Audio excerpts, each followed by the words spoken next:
اسی کی طرف تم سب کو لوٹنا ہے۔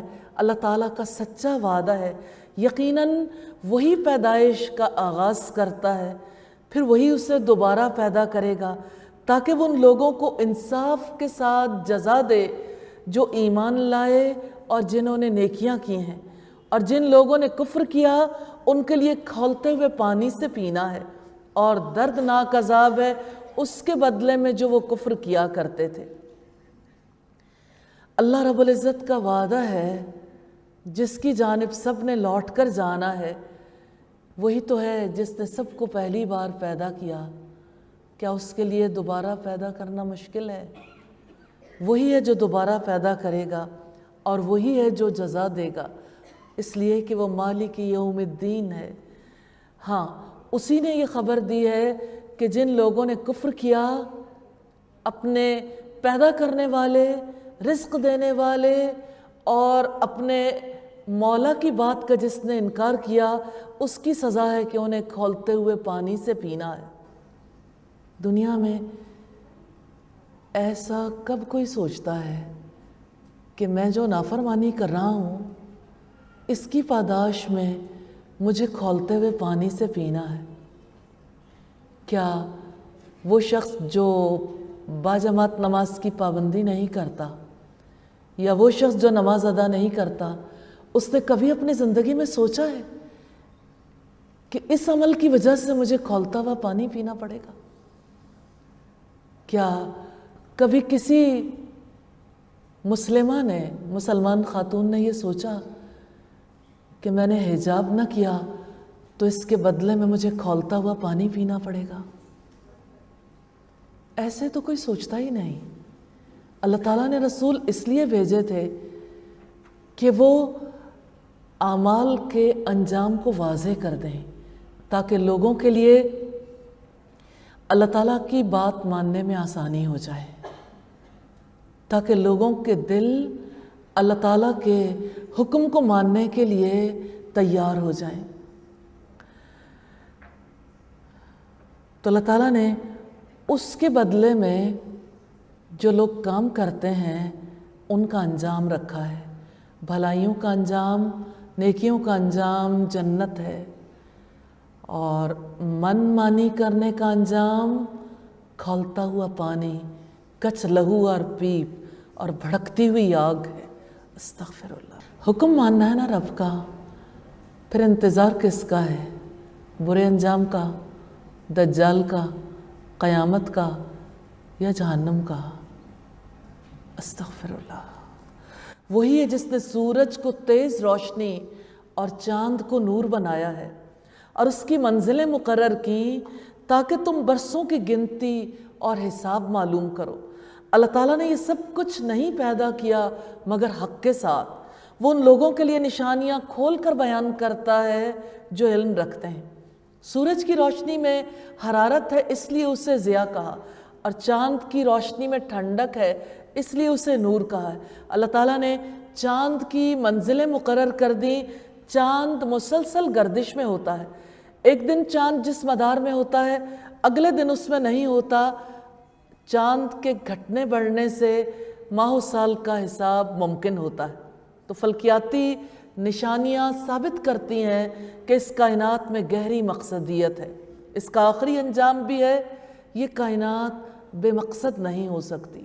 نبی صلی اللہ علیہ وسلم جب نصف رات کو بیدار ہوتے تہجد کے لیے، اس موقع پر آپ صلی اللہ علیہ وسلم یہ آیات پڑھتے تھے، ان فی خلق السماوات والارض، اور یہ الفاظ کہتے تھے، ربنا ما خلقت ھذا باطلا، اے ہمارے رب تو نے یہ سب کچھ بے مقصد پیدا نہیں کیا۔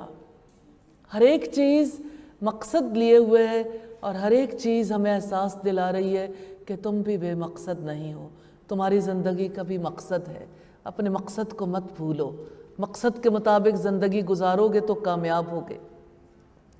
یقیناً رات اور دن کے اختلاف میں، یعنی ان کے آگے پیچھے آنے جانے میں، اور آسمانوں اور زمین میں اللہ تعالیٰ نے جو کچھ پیدا کیا ہے اس میں ان لوگوں کے لیے نشانیاں ہیں جو ڈرتے ہیں۔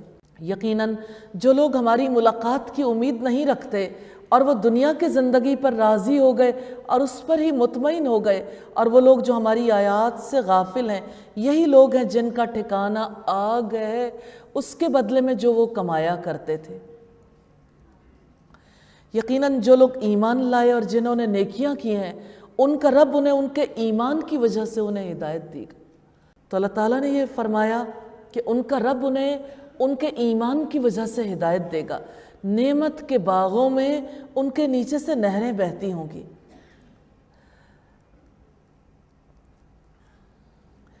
ان کی دعا اس میں یہ ہوگی، پاک ہے تو اے اللہ، ان کی آپس کی دعا اس میں سلام ہوگی، اور ان کی دعا کا اختتام یہ ہوگا کہ سب تعریف اللہ تعالیٰ کے لیے ہے جو تمام جہانوں کا رب ہے۔ جنت میں داخلے کی بات ہے، جنت میں داخل ہونے والوں کا کلام کیا ہوگا، کن نعمتوں میں ہوں گے۔ رکوع نمبر 7 ہے، آئیے پہلی آیت کی تلاوت سنتے ہیں۔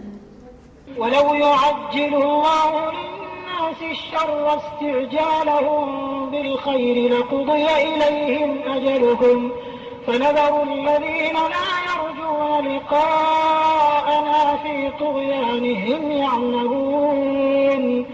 اور اگر اللہ تعالیٰ لوگوں کو بہت جلدی بھلائی دینے کی طرح ان کو برائی جلدی دے دے تو یقیناً ان کی مدت ان کی طرف پوری کر دی جائے گی۔ تو جو لوگ ہماری ملاقات کی امید نہیں رکھتے ان لوگوں کو ہم سرکشی میں چھوڑ دیتے ہیں کہ وہ حیران پھرتے ہیں۔ سیدنا مجاہد رحمہ اللہ نے کہا کہ اس سے مراد غصے کے وقت آدمی کا اپنی اولاد اور اپنے مال کے متعلق یہ کہنا ہے کہ اللہ اس مال میں برکت نہ فرمائے اور اس کو اپنی رحمت سے دور کر دے۔ بعض اوقات تو یہ بد دعا نہیں لگتی کیونکہ تقدیر کا فیصلہ پہلے سے ہو چکا ہوتا ہے، اور بعض اوقات جس پر بد دعا کی جاتی ہے وہ ہلاک اور برباد ہو جاتا ہے۔ یہ بخاری کی کتاب التفسیر کی روایت ہے۔ سیدنا ابو ہریرہ رضی اللہ تعالیٰ عنہ سے روایت ہے، نبی صلی اللہ علیہ وسلم نے فرمایا، تم میں سے کسی کی دعا قبول ہوتی ہے جب تک کہ وہ جلدی نہ کرے۔ لوگوں نے عرض کیا کہ جلدی کیسے؟ آپ نے فرمایا مثلاً یوں کہے کہ میں نے دعا کی لیکن وہ اللہ تعالیٰ نے قبول نہیں کی۔ ابن ماجہ کی 3853 نمبر روایت ہے۔ اور انسان کو جب کوئی تکلیف پہنچتی ہے تو وہ ہمیں اپنے پہلو پر بیٹھے ہوئے یا کھڑے ہوئے پکارتا ہے، پھر جب ہم اس کی وہ تکلیف اس سے دور کر دیتے ہیں تو وہ چل دیتا ہے، گویا کہ اس نے ہمیں تکلیف میں پکارا ہی نہ تھا جو اسے پہنچی ہو، اور ایسے ہی حد سے گزر جانے والوں کے لیے خوشنما بنا دیا گیا جو وہ عمل کرتے تھے۔ انسان تکلیف کی حالت میں کتنی عاجزی سے اپنے رب کو پکارتا ہے، دعا کرتا ہے، اور ہر حالت میں کھڑے ہوئے، بیٹھے ہوئے، لیٹے ہوئے، اور جب کبھی اس کی تکلیف دور ہو جاتی ہے تو پھر وہ اپنے رب کو بھول جاتا ہے۔ اور بلا شبہ یقیناً ہم نے بہت سے زمانے کے لوگوں کو تم سے پہلے بھی ہلاک کر دیا جبکہ انہوں نے ظلم کیا اور ان کے پیغمبر ان کے پاس واضح دلائل لائے تھے، اور وہ ایسے نہ تھے کہ ایمان لاتے۔ ایسے ہی ہم مجرم لوگوں کو سزا دیتے ہیں۔ پھر ہم نے تمہیں ان کے بعد زمین میں جانشین بنا دیا تاکہ ہم دیکھیں کہ تم کیسے عمل کرتے ہو، اور جب ان پر ہماری واضح آیات پڑھی جاتی ہیں تو جو لوگ ہماری ملاقات کی امید نہیں رکھتے تو وہ کہتے ہیں کہ اس کے علاوہ کوئی اور قرآن لاؤ یا اس کو بدل دو۔ آپ کہہ دیں میرے لیے یہ ممکن نہیں کہ میں اپنی جانب سے اسے بدل دوں، میں اس کی پیروی کرتا ہوں جو مجھ پر وحی کی جاتی ہے۔ بلا شبہ اگر میں اپنے رب کی نافرمانی کروں تو میں ایک بہت بڑے دن کے عذاب سے ڈرتا ہوں۔ سیدنا انس بن مالک رضی اللہ تعالیٰ عنہ بیان کرتے ہیں، رسول اللہ صلی اللہ علیہ وسلم نے فرمایا، سن لو میں تم سب سے زیادہ اللہ تعالیٰ سے ڈرنے والا ہوں، تم سب سے زیادہ اللہ تعالیٰ کے حقوق کی نگہداشت کرنے والا ہوں۔ بخاری کی 5063 نمبر روایت ہے۔ اللہ تعالیٰ سے دعا ہے ہمیں بھی اپنے حقوق کی نگہداشت کرنے کی توفیق عطا فرمائے، اور ہمیں اپنا ایسا خوف نصیب فرمائے جس کی وجہ سے ہمارے اور ہمارے گناہوں کے درمیان مشرق اور مغرب کا بعد پیدا ہو جائے۔ آپ کہہ دیں اگر اللہ تعالیٰ چاہتا تو نہ میں تمہارے سامنے اس کو پڑھتا اور نہ اللہ تعالیٰ تمہیں اس کی خبر دیتا۔ سو یقیناً اس سے پہلے میں تمہارے درمیان ایک عمر بسر کر چکا ہوں، تو کیا تم سمجھتے نہیں ہو؟ پھر اس سے زیادہ ظالم اور کون ہے جس نے اللہ تعالیٰ پر جھوٹ باندھا یا اس کی آیات کو جھٹلایا؟ یقیناً مجرم لوگ فلاح نہیں پاتے۔ سیدنا ابو ہریرہ رضی اللہ تعالیٰ عنہ سے روایت ہے، آپ سے سن کر انہوں نے کہا کہ اللہ تعالیٰ فرماتا ہے کہ آدم کے بیٹے نے مجھے جھٹلایا اور آدم کے بیٹے نے مجھے گالی دی، اور اس کا جھٹلانا یہ ہے کہ اس نے کہا کہ اللہ تعالیٰ دوبارہ پیدا نہیں کرے گا، حالانکہ پہلی بار کے پیدا کرنے کی نسبت دوسری بار پیدا کرنا آسان ہے۔ اور اس کا گالی دینا یہ ہے کہ اس نے کہا کہ اللہ تعالیٰ کی اولاد ہے، حالانکہ میں ایک ہوں، صمد ہوں، نہ میں نے کسی کو جنا، نہ مجھ سے کوئی جنا گیا، نہ میرا کوئی ہمسر ہے۔ صحیح بخاری کی روایت ہے کتاب التفسیر کی۔ اور وہ اللہ تعالیٰ کے ماں سوا ان کی عبادت کرتے ہیں جو نہ انہیں نقصان دے سکتے ہیں نہ ہی انہیں فائدہ پہنچا سکتے ہیں، اور وہ کہتے ہیں کہ اللہ تعالیٰ کے ہاں یہ لوگ ہمارے سفارشی ہیں۔ آپ کہہ دیں کہ کیا تم اللہ تعالیٰ کو اس بات کی خبر دیتے ہو جسے نہ وہ آسمانوں میں جانتا ہے اور نہ زمین میں؟ پاک ہے وہ اور بے حد بلند ہے اس سے جو وہ شریک بناتے ہیں۔ دنیا میں اللہ تعالیٰ کا قاعدہ یہی ہے کہ ہر ایک کے لیے اس کا عمل ہی اس کے کام آنے والا ہے۔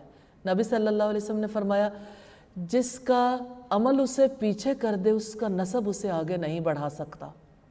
نسب کی وجہ سے اللہ تعالیٰ کے یہاں درجات ملنے والے نہیں، اور نسبی تعلق کی وجہ سے بخشش ہونے والی نہیں۔ کیا ابراہیم علیہ السلام کے والد کی بات ہم نے نہیں پڑھی کہ اللہ تعالیٰ نے ان کے ساتھ حشر کے دن کیا معاملہ کرنا ہے؟ ابراہیم علیہ السلام نے دنیا کی زندگی میں اپنے والد کو ہر طریقے سے قائل کرنے کی کوشش کی، لیکن جب وہ نہیں مانے تو اللہ تعالیٰ نے کس طرح ابراہیم علیہ السلام کو بھی روک دیا تھا، ان کے لیے استغفار بھی مت کرو۔ اور تمام لوگ ایک ہی امت تھے، پھر وہ الگ الگ ہو گئے۔ اور اگر آپ کے رب کے پاس ایک بات پہلے سے ہی طے نہ ہوتی تو اس کے بارے میں ان کے درمیان ضرور فیصلہ کر دیا جاتا جس میں وہ اختلاف کر رہے ہیں۔ اور وہ کہتے ہیں کہ اس پر اس کے رب کی طرف سے کوئی نشانی کیوں نہیں اتاری گئی، یعنی معجزہ کیوں نہیں اتارا گیا؟ سو آپ کہہ دیں کہ غیب کی خبر تو صرف اللہ تعالیٰ کے لیے، چنانچہ تم لوگ انتظار کرو، بلا شبہ میں بھی تمہارے ساتھ انتظار کرنے والا ہوں، کیونکہ نبی کا یہ مقام نہیں ہے کہ وہ زبردستی معجزہ لا سکے، یہ تو اللہ کا اختیار ہے۔ اللہ تعالیٰ چاہے تو اپنے نبی کے ہاتھ پر معجزہ دکھا سکتا ہے، اور قرآن سے بڑھ کر کون سا معجزہ ہو سکتا ہے کہ صدیاں گزر جانے کے باوجود اس کے ایک حرف ایک شوشے میں بھی تبدیلی نہیں آئی، اور وہ ہمیشہ کے لیے قیامت تک کے لیے سب لوگوں کے لیے ہدایت ہے۔ اللہ کی یہ بات، اللہ کا یہ کلام، اس کے احکامات بدلنے والے نہیں ہیں۔ رکوع نمبر 8 ہے، آئیے پہلی آیت کی تلاوت سنتے ہیں۔ وَإِذَا أَذَقْنَا النَّاسَ رَحْمَةً مِّن بَعْدِ ضَرَّاءَ مَسَّتْهُمْ إِذَا لَهُم مَّكْرٌ فِي آيَاتِنَا قُلِ اللَّهُ أَسْرَعُ مَكْرًا إِنَّ رُسُلَنَا يَكْتُبُونَ مَا تَمْكُرُونَ۔ اور جب ہم لوگوں کو کسی رحمت کا مزہ چکھاتے ہیں، کسی تکلیف کے بعد جو انہیں پہنچی، تب اچانک ان کے لیے ہماری آیات میں کوئی بری چال ہوتی ہے۔ آپ کہہ دیں اللہ تعالیٰ تدبیر میں سب سے زیادہ تیز ہے، بلا شبہ ہمارے فرشتے وہ سب لکھ رہے ہیں جو بری چالیں تم چلتے ہو۔ وہی ہے جو خشکی اور سمندر میں تمہیں چلاتا ہے، یہاں تک کہ جب تم کشتیوں میں ہوتے ہو اور وہ انہیں لے کر عمدہ ہوا کے ساتھ چلتی ہیں، اور وہ اس پر خوش ہو رہے ہوتے ہیں کہ اچانک سخت تیز ہوا آ جاتی ہے اور ان پر ہر جانب سے موج آ جاتی ہیں، اور وہ یقین کر لیتے ہیں کہ بے شک انہیں گھیر لیا گیا، تو وہ اللہ تعالیٰ کے لیے عبادت کو خالص کر کے اسی کو پکارتے ہیں کہ اگر آپ ہمیں اس سے نجات دے دیں تو ضرور ہم شکر کرنے والوں میں سے ہوں گے۔ فتح مکہ کے بعد اکرمہ جو ابو جہل کا بیٹا تھا ابھی مسلمان نہیں ہوا تھا، مکہ سے بھاگ کھڑا ہوا کہ کہیں قیدی نہ بنا لیا جاؤں۔ جدہ سے بحری سفر اختیار کیا، راستے میں اس کی کشتی کو طوفان نے گھیر لیا، حتیٰ کہ تمام مسافروں کو اپنے سامنے موت نظر آنے لگی۔ انسان دنیا میں با اختیار سمجھتا ہے نا خود کو، وہ سمجھتا ہے کہ میں اس علاقے سے بھاگ جاؤں گا، مجھے کوئی پکڑنے والا نہیں۔ اللہ سے کوئی بھاگ کر کہاں جا سکتا ہے؟ کیسے رب العزت نے توجہ دلائی ہے قرآن حکیم میں، یا معشر الجن والانس، اے جنوں اور انسانوں کے گروہ، ان استطعتم ان تنفذوا من اقطار السماوات والارض، اگر تم استطاعت رکھتے ہو کہ زمین اور آسمان کے کناروں سے نکل بھاگو، فانفذوا، تو نکل بھاگو، لا تنفذون الا بسلطان، تم نہیں بھاگ سکتے، اس کے لیے بڑا زور چاہیے۔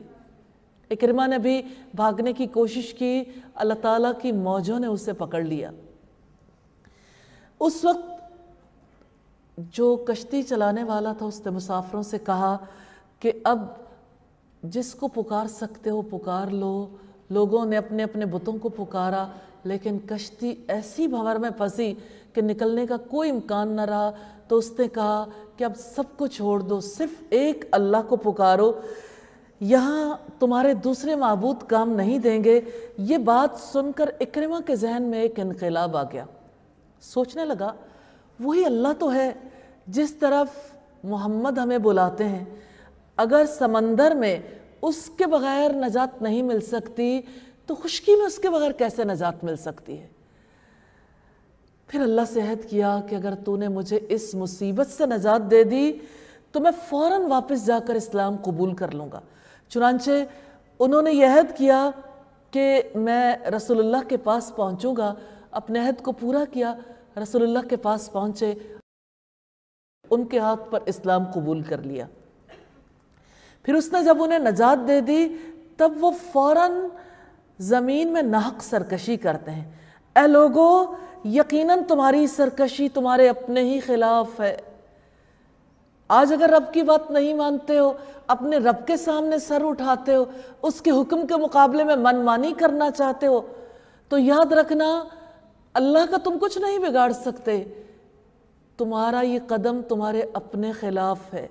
دنیا کی زندگی کا فائدہ اٹھا لو، پھر ہماری طرف ہی تمہیں لوٹ کر آنا ہے، تو ہم تمہیں بتا دیں گے جو تم عمل کیا کرتے تھے۔ دنیا کی زندگی کی مثال اس پانی جیسی ہے جسے ہم نے آسمان سے نازل کیا تو اس سے زمین کی اگنے والی چیزیں خوب مل جل گئیں، اس میں سے جو انسان اور چوپائے کھاتے ہیں، یہاں تک کہ زمین نے اپنی رونق لے لی اور خوب مزین ہو گئی، اور اس کے رہنے والوں نے یقین کر لیا کہ بے شک اب وہ اس پر قادر ہیں۔ تو ہمارا حکم رات کو یا دن کو آ گیا تو ہم نے اسے کٹی ہوئی کھیتی کر دیا، گویا کہ وہ یہاں کل تھی ہی نہیں۔ ہم آیات کو ایسے ہی کھول کر بیان کرتے ہیں ان لوگوں کے لیے جو غور و فکر کرتے ہیں۔ اور اللہ تعالیٰ سلامتی کے گھر کی طرف دعوت دیتا ہے، اور وہ جس کو چاہتا ہے سیدھے راستے کی طرف ہدایت دیتا ہے۔ دنیا کی بے ثباتی بیان کرنے کے بعد اس آیت کریمہ میں اللہ تعالیٰ نے جنت کو حاصل کرنے کی ترغیب دی ہے جو امن اور سلامتی کا گھر ہے۔ ابن عباس بیان کرتے ہیں کہ رسول اللہ صلی اللہ علیہ وسلم نے فرمایا، ہرقل شاہ روم کو اپنے خط میں تحریر کیا تھا کہ میں تمہیں اسلام کی دعوت دیتا ہوں، اسلام قبول کرو گے سلامت رہو گے اور اللہ تعالیٰ تمہیں دوہرا اجر عطا فرمائے گا۔ یہ صحیح بخاری کی 7 نمبر روایت ہے۔ تو اللہ تعالیٰ سلامتی کے گھر کی طرف دعوت دیتا ہے۔ جو آج کی دنیا میں اسلام قبول کرتا ہے وہ اپنے آپ کو اللہ کے عذاب سے سلامت رکھنے کی کوشش کرتا ہے، اسے اللہ تعالیٰ اپنی عافیت میں رکھتے ہیں اور دارالسلام تک پہنچاتے ہیں۔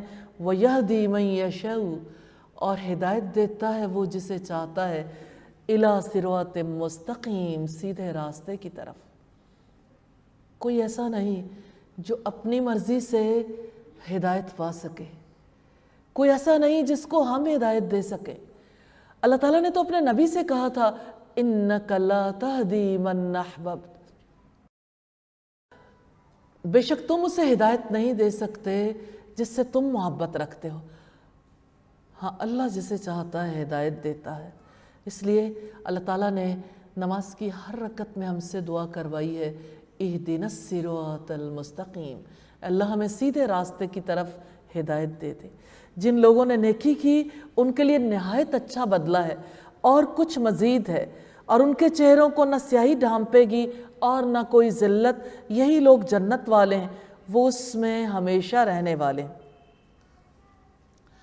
مجاہد رحمہ اللہ نے کہا کہ یہاں مزید یعنی زیادہ سے مراد اللہ تعالیٰ کی رضامندی ہے، اور بخاری کی کتاب التفسیر میں یہ بھی ہے کہ زیادہ یعنی مزید سے مراد اللہ تعالیٰ کا دیدار ہے۔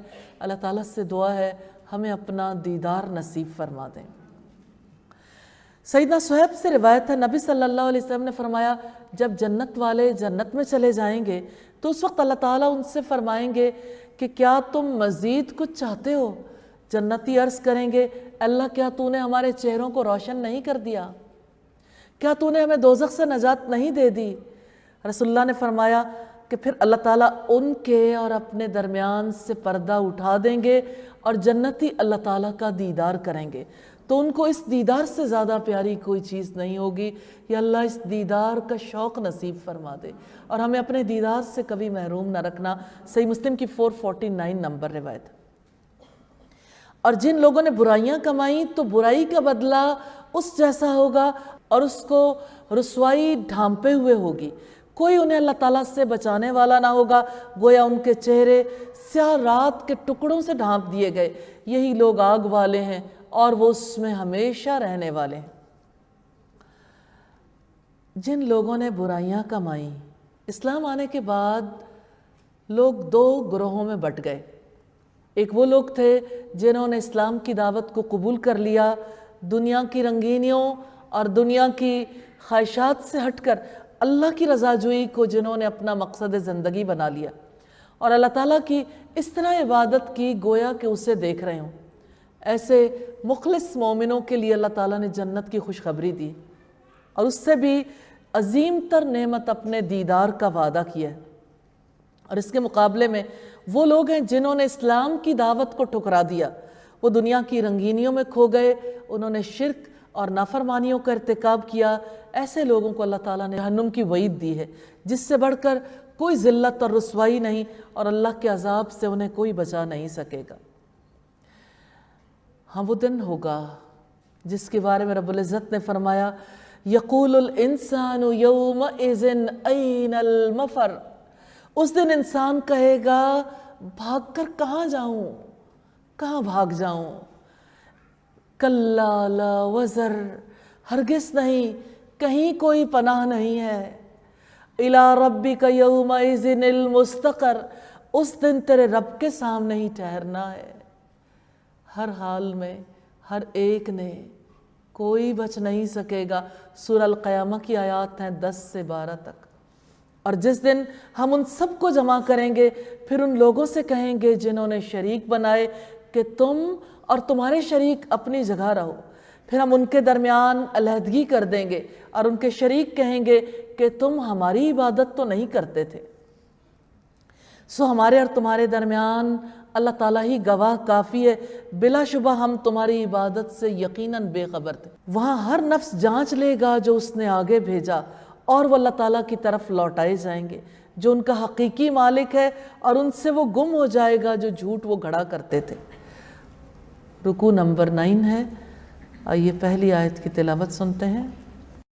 قل من يرزقكم من السماء والأرض أم من يملك السمع والأبصار ومن يخرج الحي من الميت ويخرج الميت من الحي ومن يدبر الأمر فسيقولون الله فقل أفلا تتقون۔ اللہ تعالیٰ کی وحدانیت کے دلائل ہیں، لیکن دلائل قبول کرنے کے لیے ہوتے ہیں، غور و فکر کرنے کے لیے ہوتے ہیں۔ رب کے الفاظ ہیں، اپنی ذات کے لیے محسوس کریں گے تو غور و فکر کا آغاز ہو جائے گا۔ اللہ تعالیٰ نے سوال کیا ہے، جواب آپ خود اپنے رب کو دیں۔ آپ کہہ دیں کہ کون تمہیں آسمان اور زمین سے رزق دیتا ہے؟ دیجئے جواب، خود اپنے رب کو خود دیجئے، دل کی آواز اس تک پہنچے گی۔ یا کون ہے جو کانوں اور آنکھوں کا مالک ہے؟ اور کون زندہ کو مردہ سے نکالتا ہے اور مردہ کو زندہ سے نکالتا ہے، اور کون ہر کام کی تدبیر کرتا ہے۔ تو جلدی وہ کہیں گے اللہ تعالیٰ، کہو تو کیا تم ڈرتے نہیں ہو؟ یعنی جب تمہیں پتہ ہے وہ مالک ہے اور مالک حساب لے گا، پھر خوف کیوں نہیں کھاتے؟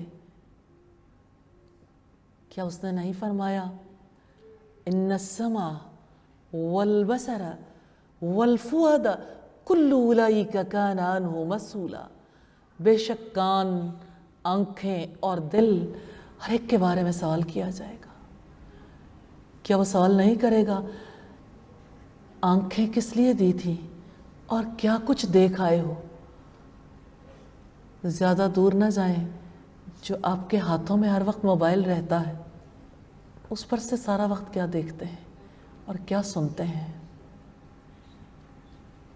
جب باہر نکلتے ہیں تو کس طرح سے کائناتی نشانیوں کے مقابلے میں کیا کچھ دیکھنے کے لیے رکھ دیا، غور و فکر کرنے کے لیے؟ کتنے سائن بورڈز ہیں جنہوں نے ہمارے اور ہمارے رب کے تعلق کے بیچ میں آ کر ہماری توجہ کو کہیں اور موڑنے کی کوشش کی ہے۔ رب العزت نے سوال کیا ہے افلا تتقون، کیا تم ڈرتے نہیں ہو؟ تمہیں خوف نہیں آتا کہ دینے والے نے حساب لینا ہے؟ سو اللہ تعالیٰ تمہارا حقیقی رب ہے، پھر حق کے بعد گمراہی کے سوا کیا ہے؟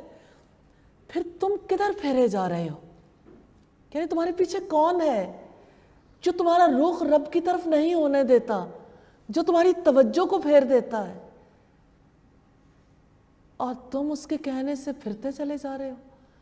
کس کی جانب سے رخ پھیرا ہے اور کس کی جانب کر لیا؟ ایسے ہی تیرے رب کی بات ان لوگوں پر سچی ہو گئی جنہوں نے نافرمانی کی، یقیناً وہ ایمان نہیں لائیں گے۔ رخ جو پھیر لیا،